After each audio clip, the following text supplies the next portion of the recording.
with only the header, Jimmy can prove that my transaction has never been spent before. The miners have validated that, and that's all he needs to know. The hash in that Merkle path, the tree structure, and the transaction together give him 100% assurance of that SPV transaction, as long as no one has broken SHA-256, and that's then safe.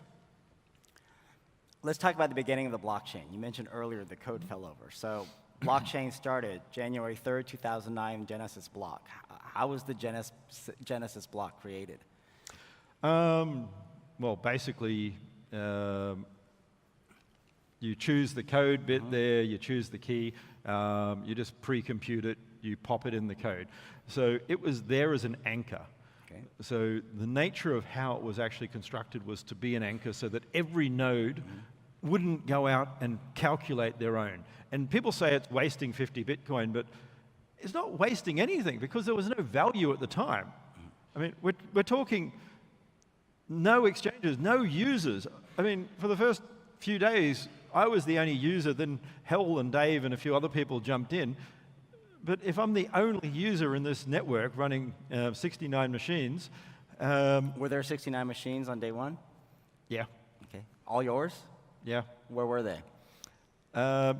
Actually had a farm shed that I converted. So there were a combination. I had a house in Lisseroe where the garage had a number of... this is in Australia. Yeah, a number of sort of racks and everything like that.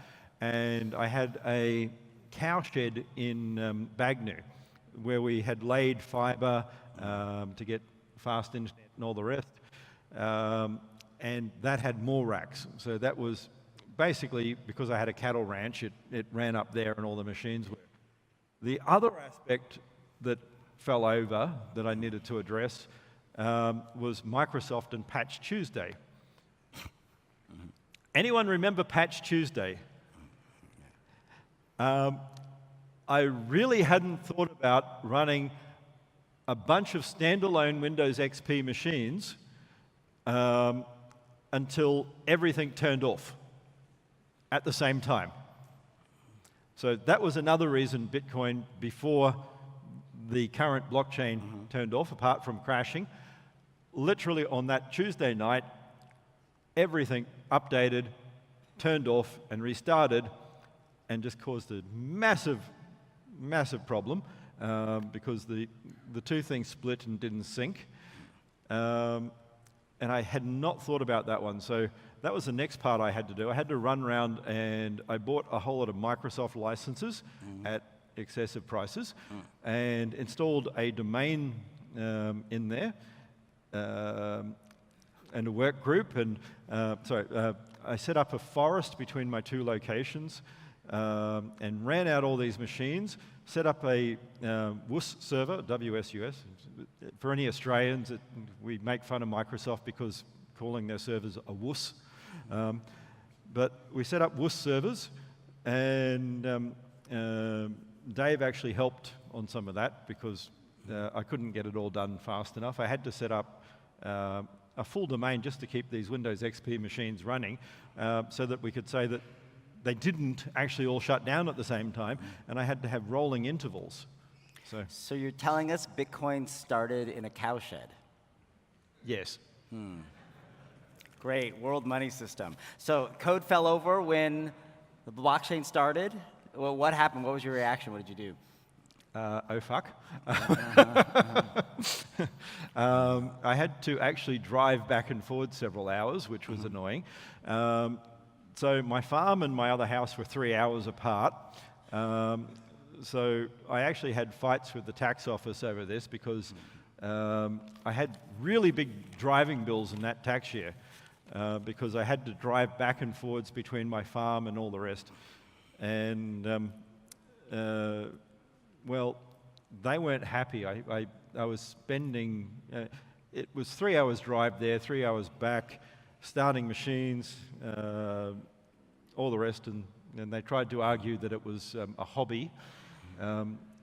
They said, I actually had a fight with the tax office that Bitcoin was a hobby. I guess in some ways you could argue it was a hobby, but it was a hobby I spent all my money in. So How long did it take you to get the code back up working? most of that whole week. I don't know if I slept much. I went back and forwards and yabbered on to people and lived on coffee and caffeine pills. That's when I discovered caffeine pills. I'd been stopping in truck stops and talking to truck drivers who basically gave me pills that I'm led to believe are caffeine. What was happening with the blockchain during, well, I've seen you on those pills. So what was happening with the blockchain during this period of time? It kept falling over. Yeah. I mean, that first week was just abysmal. I mean, this is why you got the Genesis block, and a week later, then suddenly things start mining. So is that why? There's the week gap. Yes. Okay. So at some point you left Bitcoin, the project, in the hands of Gavin Andresen, right? Yes. Why? Why him? Gavin's a good guy. Gavin's good coder. I thought he would run with the project and keep it aligned. Gavin's fault is he's too nice. I'm not trying to take away from him, but there were a lot of people who had other ideas, and Gavin's problem was he was too nice. One of the things I told Gavin at the end was, stop trying to make me into this shadowy figure, which was what everyone kept doing. Of course, I didn't help myself by not actually being known, but that's what I begged him anyway. Is there anything that Gavin Andresen would know from his interactions with Satoshi Nakamoto that no one else would? Yes. Anything you can share? I'll leave that to Gavin. Gavin and I, the reason he came over wasn't because of what everyone thinks.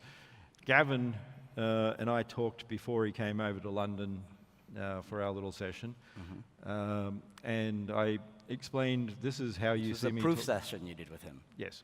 But before that, we'd been emailing, and I spoke to Gavin and I said, this is how you see me write as Craig Wright. This is what you see as Satoshi. This is the difference. This is why the difference. So a lot of people out there ask, and they ask me all this time, why won't Craig just prove he's Satoshi Nakamoto? Why won't he just sign transactions using using keys from certain blocks people talk about? Why? There are lots of reasons there, but it's important to lock this down properly first, before anything like that happens, because that's not proof, that's possession. And a lot of people want this concept of coder's law. I'm not going to do anything like that until I've proven through real means. Evidence is court, it's people. Bitcoin is not about taking people out of the system. It's not BitGold, it's not eGold, it's none of those things. It's a system that enables people to interact. The simple thing that we talked about was escrow. Escrow could allow something as simple as a court. The two parties here, Jimmy and I, can negotiate and say, we want this court, and we want British law, or we want American law, and we could actually choose that and have an individual. But more in the future, we can start creating new things that have never existed. With Bitcoin, we can have a system that is the two of us agree, or one of us and a community function. For instance, we could set up a voting system as an arbitrator. We could outsource, say we're a medical body. We could then say, this medical body, the members who are all qualified, who are peers, can vote. So rather than the AMA the way it is, those people who are qualified medical people could set up their own organization that can be recognized by people, that has standards, that can vote, and that can be an arbitrator that we can choose. Or there can be a competing version, and we can be with that. If you could change one thing about your journey with Bitcoin since the beginning, or one thing you've done or not done, what would that be? There have been lots of bumps in the road, lots of hard times, but I still wouldn't change anything because we're at the point now where we're scaling, where things are working, and if I could go back and say my life would be easier, I still wouldn't do that because I don't know that it would end up where it is now, where we are actually starting to work. What has your Bitcoin journey taught you about people?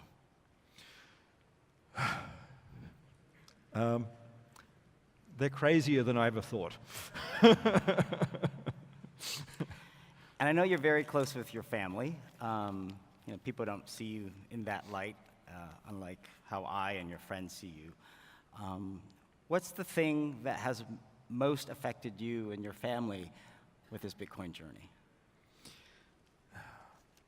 A lot of these attacks really hurt my family. And I shouldn't have to go out there if I'm not, this whole hypocrisy.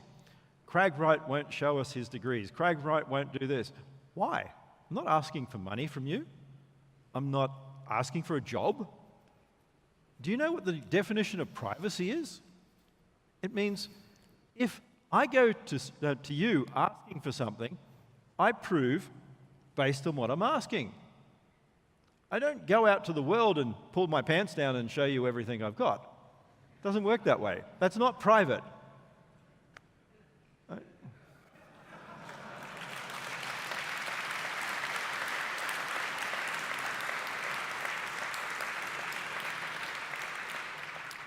I'm not Neil. I don't flash. Sorry, Neil. There's always the party tonight.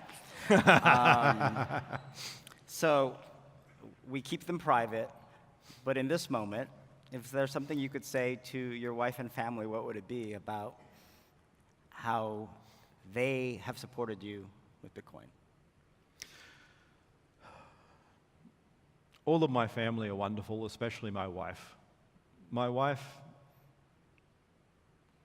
is unbelievable. There's no other way to put it. Not many other people would put up with me.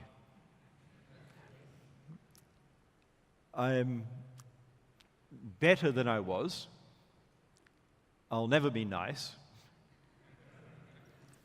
I spent too many years working in back rooms, in universities, in ivory towers, and that isolated me from people as I was learning. And people still scare me. And I don't get on, I'm not good with groups, I'm learning. I'm getting better. When I first came out, it scared me shitless. Groups, crowds, and everything like that, I'm not good with. I'm good with one or two people. I'm good standing at the front of a conference and running off and disappearing, which before Bitcoin, if you're at any conference I presented at, that's what you saw. Academic guy, paper, gone. I get to know family. I have one or two good friends, and that's it. I'm not egregious. I don't go out there and have everyone like me. But my wife still handles that, and my kids are there.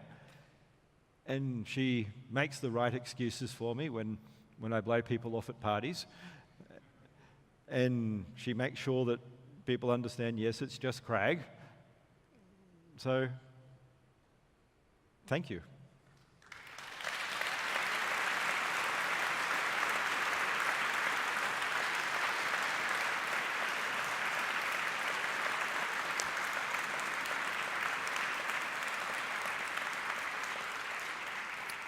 There's so much more that can be said and discussed, but we'll wrap this conversation and maybe we'll have another one another time soon, Craig. Thank you for your candor and honesty, and on behalf of all of those who are in the Society of Bitcoin and BSV, I will say thank you, my friend.